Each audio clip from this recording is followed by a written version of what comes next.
But the first day that we left on Friday. Thankfully, it wasn't too late. I think we left at like 10 or something or whatever. So a reasonable time. We went over to LeGrand, which LeGrand is an interesting little town over there in Oregon. So we went kind of the Oregon side up into Lewiston for the going up to the trip. And then coming back, we came back down through the Idaho side. But LeGrand is a very interesting town. I've been discovering more little things there that are just interesting that you wouldn't have otherwise known. But we stopped there at a Thai restaurant, which I will shout them out because the food, it was pretty good. Thai Fresh Gardens, I think. Anywho, they had these really cool, like, carved benches and seats and everything. And it was really good. I actually ended up getting the spicy, worst thing to do at a Thai restaurant.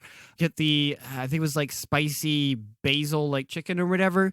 And the main reason I did that is because I have a coworker. He is Thai and he'll regularly like make food and different stuff. And I wanted to see how it compared. All right. It compared pretty good. Granted, his basil was like fresh grown, so obviously it kind of beat that. But then after we finished there, we went up to Enterprise. Yes. And we talked about this last week. We did make sure to stop by a Sugar Time. Nice. They're another plug for them.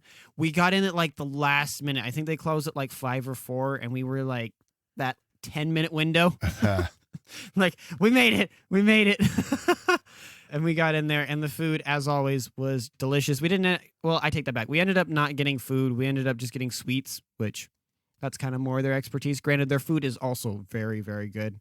We had that and then went over to the library. And then the main part after that, we went over to Wallowa Lake. And I shot some drone footage. And don't get me wrong, sitting in the car, it was beautiful. That whole valley over there, I can't speak from experience. I haven't been over to anywhere in Europe. I haven't been over to like Germany. But like some of the different people I've talked with that have gone and the different photos and all the things I've seen, I will say that valley there in Wallowa and Enterprise, it does feel like you've stepped into like, you know, somewhere in Germany in the mountains or something. Because you've got these big hills rising on each side of you, right?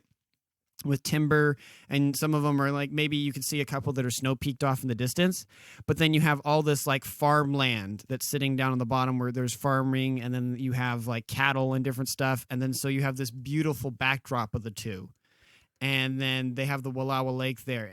It is just gorgeous. If you want to take a little bit of a day trip, highly, highly recommend it. Even in the winter, it's pretty. I'll have to get out there at some point. Yeah, you should. Especially with the kids. I mean, you can take them and then drop by Sugar Time and get a little something sweet while you're driving. So, you know, they want to go again. Driving many hours with sugared up children. I mean, in theory, you could go by the lake after you finish eating the sugar and let them burn it there. Theoretically, that is true. Assuming it's not the wintertime. Granted, I haven't done it yet. I plan on, but I've heard there's some really good hiking stuff over there near Wallowa on the mountains and different stuff I was talking about. I haven't done it yet. I believe it. It's really pretty. And then I did the drone shots. And the main reason I was trying to get to this is that I shot some of it and I looked at my phone. I was like, oh, okay, I did the shots. And then I went in, and I think I have some of these posted up there on Twitter, and I didn't have to edit them at all. They just looked like something you would find in like a puzzle or something. Huh. I was just like, So you just kind of recorded nice quality stock footage of Wallowa Lake. Yeah. Nice. It looked amazing, and the photos turned out great with the color and everything and the dynamic range. Well, there you go. How very professional of you. Not at all. Don't give me that much credit. I don't want to go floating away like Mary Poppins, okay? I gotta be careful here, okay? That is true. That's true. But no, it was just very, very pretty. And then we kind of turned back around and then headed further up north, and we swung by a canyon that I didn't even know about that was there, Joseph's Canyon. And it isn't quite as like sharp of a drop if any of you guys have been over to Hell's Canyon. It's a drop. Huh. But this one, it was actually more like sloping.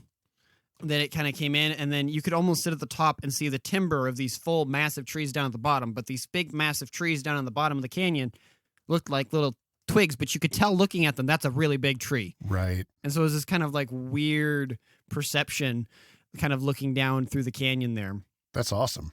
which I know you have a little bit of experience because you've gone over to like what was it, Grand Canyon, right? We were talking about that a couple Sundays back. Yeah. I've been down to the Grand Canyon a couple times, and it's as breathtaking as people say it is. People aren't lying when they say it's breathtaking. But other canyons are also really cool. Shoot, what is it? Is it down in Twin Falls? I know there's the really big waterfalls down there. You've got the Idaho Falls, but I know what is it? Hell's Canyon that I talked about earlier is actually deeper than the Grand Canyon. It's just not as long. Right. Or wide, but it is deeper technically. I believe it.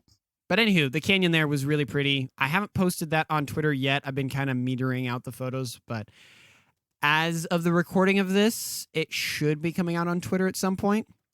But anyway, we wrapped that up, and then we came back, coming kind of the back end of Lewiston. I hadn't done that before. It's very flat. It reminds me of like driving out towards Mountain Home or Twin Falls. You're just kind of on this plateau, and then you can see the mountains in the distance as you're kind of getting closer to meeting up to where Lewiston and Clarkston meet there at the fork of those two rivers, which I am blanking the name of those rivers at the moment. What are they? I have a computer in front of me. I should be able to manage this. Manage a podcast. I should be able to manage a map. Ah, that's where it is. So it's where the Snake River meets up with the Clearwater River. That's right. All right. But yeah, point in case, coming back there, it's a really pretty drive to do that to Lewiston. But the one criteria I would give is if you're someone who is easily carsick. Oh. There is a stretch of road that has some really, really gnarly switchbacks. Are you someone who is easily carsick? No, thankfully not. Okay. Thankfully not. Granted, if I look down at a book too long, then I can do myself in. Well, I think that's pretty much everybody. I met some people, they can just sit there and they can do whatever they like in a car. Huh. And they'll be fine. Yeah, where is it? So yeah, just north there of Joseph's Canyon viewpoint, it does some hairpin turns. Nice. As you're going through the canyon. Granted, it's really pretty. We were like driving through it and kind of coming back up out of the canyon hollow, whatever you want to call it. And the sun was setting, so I was able to take a quick photo of that. I did post that on Twitter as well. That's cool. But yeah, I really wish I could have gotten like some footage of the switchbacks to show like some aerial top downs with the drone. But by the time we were driving, I think it was almost like 9 or 10 and the light was kind of fading. And I was just like, nope, no need to do it. We'll just head on in. I'm tired. The day's done. This is a vacation. This isn't for just work. Right? Let's get into Clarkston and Lewiston. That would be an interesting project though, to kind of go and find cool roads and record yourself driving on them. Yeah. That'd be fun. Right. But anywho, that was the time up there, it was great going along that side. I don't think I've never done that way. There again, if you're someone who has a weak stomach, wouldn't recommend it. Just go the Idaho route up to Lewiston. But if you want to see some interesting sights and not a lot of traffic, I would recommend that.